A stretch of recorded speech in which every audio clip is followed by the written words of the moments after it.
Assalamualaikum warahmatullahi wabarakatuh. Kami dari kelompok 2. Di sini kami akan mempresentasikan makalah yang telah kami kerjakan mengenai ukuran pemusatan data. Untuk yang pertama, latar belakang. Menurut Suharyadi dan Purwanto, 2015, mean, median, modus sama-sama merupakan ukuran pemusatan data yang termasuk ke dalam analisis statistika deskriptif. Namun, ketiganya memiliki kelebihan dan kekurangan masing-masing dalam menerangkan suatu ukuran pemusatan data. Oleh karena itu, kajian mengenai ukuran pemusatan data perlu diketahui secara luas agar dapat memberikan pemahaman yang mendalam di berbagai bidang keilmuan. Tujuannya, yang pertama untuk memahami dan menjelaskan pengertian ukuran pemusatan data secara konseptual dalam kajian statistik. Yang kedua, untuk mengidentifikasi dan menganalisis fungsi ukuran pemusatan data dalam pengolahan dan interpretasi data. Yang ketiga, untuk mendeskripsikan jenis-jenis ukuran pemusatan data yang meliputi mean, median, dan modus beserta karakteristiknya. Yang keempat, untuk menjelaskan dan mempraktikkan cara menghitung mean, median, dan modus baik secara manual maupun dengan menggunakan perangkat lunak statistik seperti Microsoft Excel. Menurut Sujana, fungsinya itu ada 3. Yang pertama, untuk menyederhanakan data. Yang kedua, memberikan gambaran umum mengenai distribusi data. Yang ketiga, membantu dalam proses pengambilan keputusan secara rasional dan berbasis bukti. Untuk materinya, yang selanjutnya akan disampaikan oleh rekan saya. Silahkan.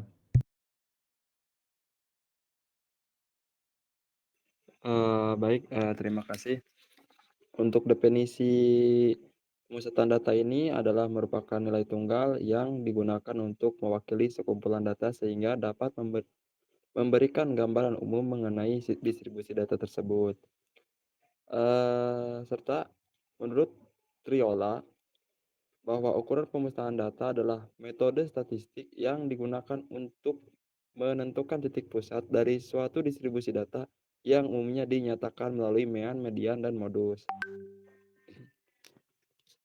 Eh, Seterusnya, jenis-jenis ukuran pemusatan data dibagi menjadi 3. Yang pertama mean, yang kedua median, yang ketiga modus.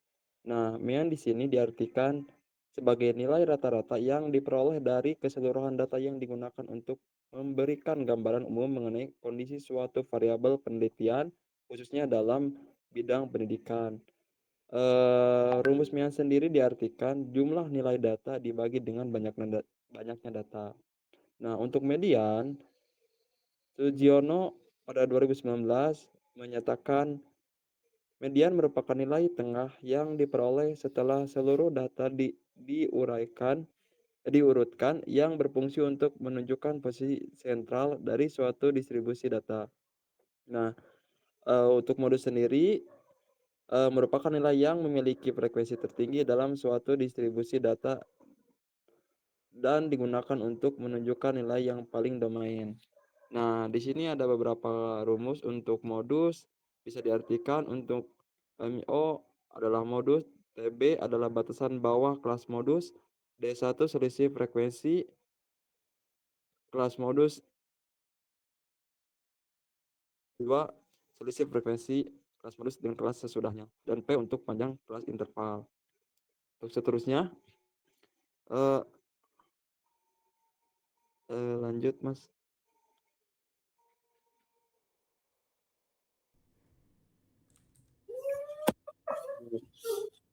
Kelebihan.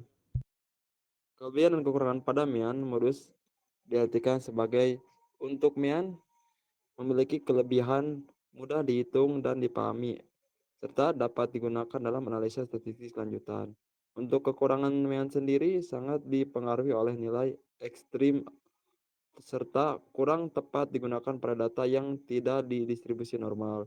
Nah, untuk median, kelebihannya tidak dipengaruhi oleh nilai ekstrim serta mudah digunakan untuk data ordinal merupakan data interval. Untuk kekurangan median, tidak menggunakan seluruh data, hanya fokus pada posisi tengah, tidak dapat digunakan untuk analisa statistik lanjut secara luas seperti mean. Nah, untuk modus sendiri memiliki kelebihan mudah ditentukan terutama pada data sederhana, cocok digunakan untuk data kategori atau normal. Nah, untuk kekurangan tidak selalu ada dalam satu kumpulan data, kurang tepat untuk analisa statistik lanjutan. Untuk selanjutnya akan dijelaskan oleh rekan saya. Baik, mohon izin. Berikutnya kami sajikan data studi kasus. Data yang dianalisis merupakan hasil monitoring penurunan tanah settlement pada 20 titik kolom suatu struktur bangunan dinyatakan dalam satuan milimeter. Data di samping akan dianalisis untuk menentukan nilai mean, median, dan modus sebagai ukuran pemusatan data guna memperoleh gambaran umum kondisi penurunan tanah pada titik-titik kolom yang diamati.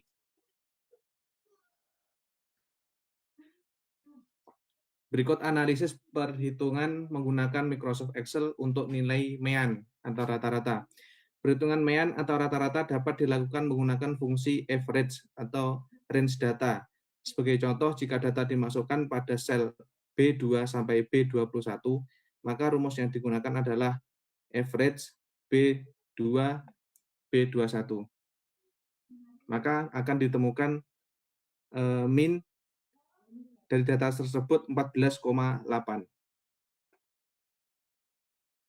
Kemudian analisis perhitungan menggunakan Microsoft Excel untuk median, nilai tengah. Dalam Microsoft Excel, median dapat dihitung menggunakan fungsi median atau range data. Sebagai contoh, jika data berada pada sel B1 sampai B20, maka rumusnya adalah sama dengan median dalam kurung B2, B21. Dengan hasil didapat 15, angka 15. Berikutnya dijelaskan oleh rekan kami. Terima kasih untuk kesempatannya. Selanjutnya saya akan menjelaskan tentang modus atau yang disebut dengan nilai sering muncul. Di sini ada rumus yang bisa kita pakai melalui Excel, yaitu adalah memakai mode SNGL atau range data. Sebagai contoh, jika data berada pada sel B2 sampai B21, maka rumusnya adalah mode SNGL B2 sampai 21. Maka boleh kita lihat pada gambar hasil dari modus adalah 15. Dapat kita simpulkan bahwa mean adalah nilai rata-rata yang diperoleh dari keseluruhan data yang digunakan dengan rumus yang bisa rekan-rekan lihat, yang dimana ada kelebihan dan kekurangan. Kelebihan yang pertama adalah mudah dihitung dan dipahami. Yang kedua, dapat digunakan dalam analisis statistik lanjutan. Dalam kekurangan mean ada dua juga, yang pertama sangat dipengaruhi oleh nilai ekstrim atau outlier. Yang kedua ada kurang tepat digunakan pada data yang tidak berdistribusi normal. Pada jenis data median, yaitu adalah nilai tengah yang diperoleh setelah seluruh data diurutkan. Teman-teman rekan-rekan bisa lihat rumusnya. Lalu ada kelebihan juga dari mean, yaitu tidak dipengaruhi oleh nilai ekstrim outlier. Yang kedua, mudah digunakan untuk data ordinal maupun data interval. Kekurangannya adalah tidak menggunakan seluruh data, hanya fokus pada posisi tengah. Yang kedua, tidak dapat digunakan untuk analisis statistik lanjutan secara luas seperti mean. Yang ketiga ada jenis data modus, nilai yang memiliki frekuensi tertinggi dalam suatu distribusi data. Berikut juga ada rumusnya. Lalu kelebihannya adalah mudah ditentukan terutama pada data sederhana. Yang kedua, cocok digunakan untuk data kategorik atau nominal. Kekurangannya tidak selalu ada dalam suatu kumpulan data dan kurang tepat untuk analisis statistik lanjutan. Bisa kita simpulkan dari contoh soal, maka nilai yang dihasilkan pada mean adalah 14,8 mm, yang pada median ada dengan nilai 15 mm dan modus 15 mm. Oke, sarannya adalah pada hasil analisis yang sudah dilakukan, disarankan agar dalam pengolahan data statistik, khususnya dalam bidang teknik dan penelitian, tidak hanya mengandalkan satu ukuran pemusatan data saja, melainkan menggunakan kombinasi mean, median, dan modus untuk memperoleh hasil yang lebih akurat dan representatif. Selain itu, penggunaan perangkat lunak seperti Microsoft Excel dan SPSS sangat dianjurkan untuk meningkatkan efisiensi dan meminimalkan kesalahan dalam perhitungan data.